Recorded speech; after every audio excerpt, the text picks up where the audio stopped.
Thank you very much for attending this session. I am Dr. Saroj Kumar Kothari. I am a medical practitioner. I am interested in general medicine, cardiology, diabetology, and also sports medicine. So today's discussion will be on what high blood pressure is and how to prevent it. Generally, everyone would like to have healthy or normal blood pressure. But what exactly does it mean? Basically, each time when the heart beats, it pumps blood into the blood vessels. This creates pressure against the walls of the blood vessel. This is called blood pressure. Normally, in healthy person, it rises and falls throughout the day. But when blood pressure rises too much, then it may cause a damage to our blood vessels and all the organs. And this blood pressure, higher than normal blood pressure, is known as hypertension. High blood pressure usually develops over time. It can happen because of unhealthy lifestyle choices, for example, not having regular physical activity, obesity, smoking, high alcohol consumption, and stress, etc. There are other risk factors that can also increase the risk of developing hypertension, such as age. As people get older, they have their arteries become stiffen up and may cause too much resistance to raise the blood pressure. If there is family history of hypertension, then also there is chance of developing hypertension. Then another very important factor is salt intake. If one takes too much salt, it may increase the blood pressure. Also, foods having low potassium also may cause hypertension. And another very important factor is stress. Stress is also a causative factor for hypertension. And nowadays we use a lot of fast food which contains a lot of sodium, and this sodium may cause hypertension. So moving on, hypertension does not have any obvious sign and symptoms. So sometimes it is called silent killer. Very rarely patient may present with headache or tiredness, vision changes, buzzing in the ears, fatigue, nausea, or vomiting.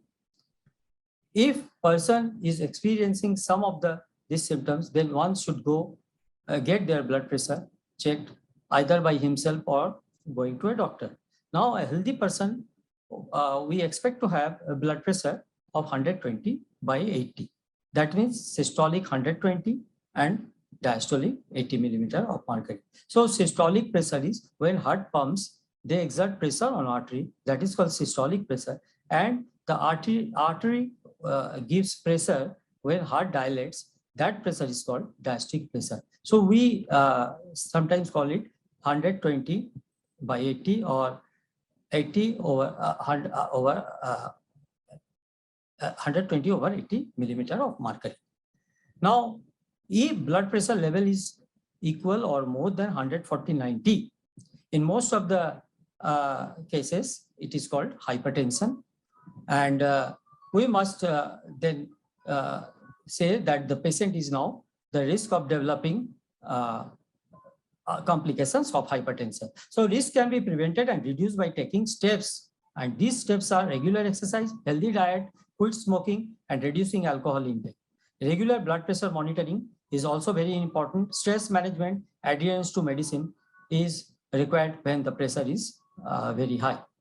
If blood pressure is successfully controlled with such lifestyle modification, then we can delay or reduce the use of medications for hypertension. So what are the non-pharmacological treatment? Let's look at this. Regular exercise or physical activity is very important.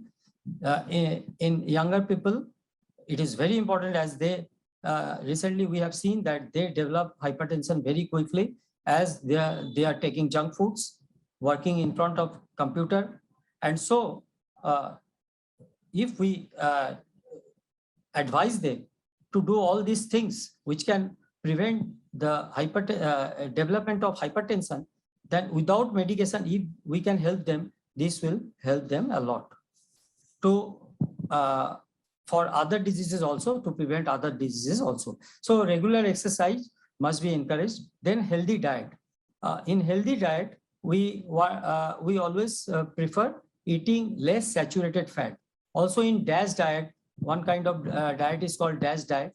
Here also we, or Mediterranean diet, here also we encourage them to take less saturated fat, to take vegetables, fruits and nuts.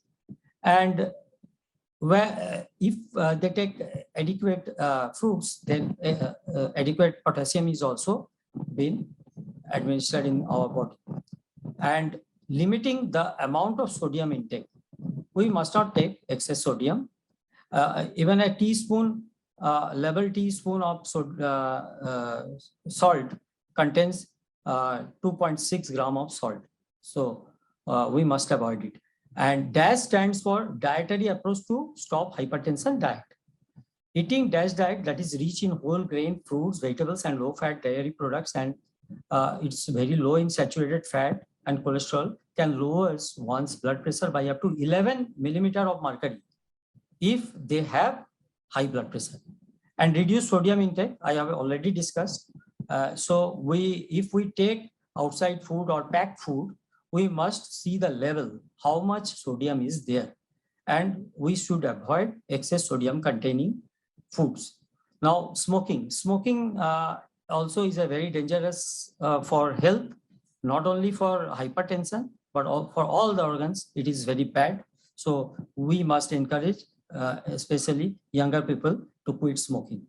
And regular blood pressure monitoring is also an important factor, because if we can maintain, measure blood pressure, then we can tell them that what steps they can take.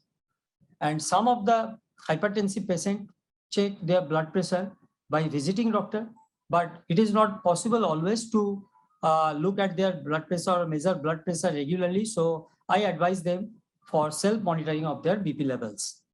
Self-monitoring helps person to measure BP at different times throughout the day over a longer period of time. It also assists doctors to get a more complete picture of person's blood pressure reading at different times.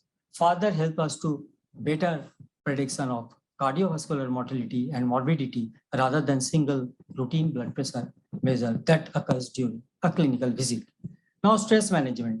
By learning how to relax and manage stress can improve emotional and physical health and lower high blood pressure. Stress management techniques include exercising, listening to music, focusing on something calm or peaceful, and meditating. And lastly, adherence to medicine. So I have given stress to non-medical things till now. Now medicine. Now medicine to lower blood pressure may be recommended by doctor if your blood pressure is consistently high, usually at or above 140/90. Adherence to medicine is very important as it controls your blood pressure regularly. At last, I would like to suggest that there is nothing more precious than having a fit and healthy life. Adopting healthy lifestyle can help us to enjoy long and healthy life.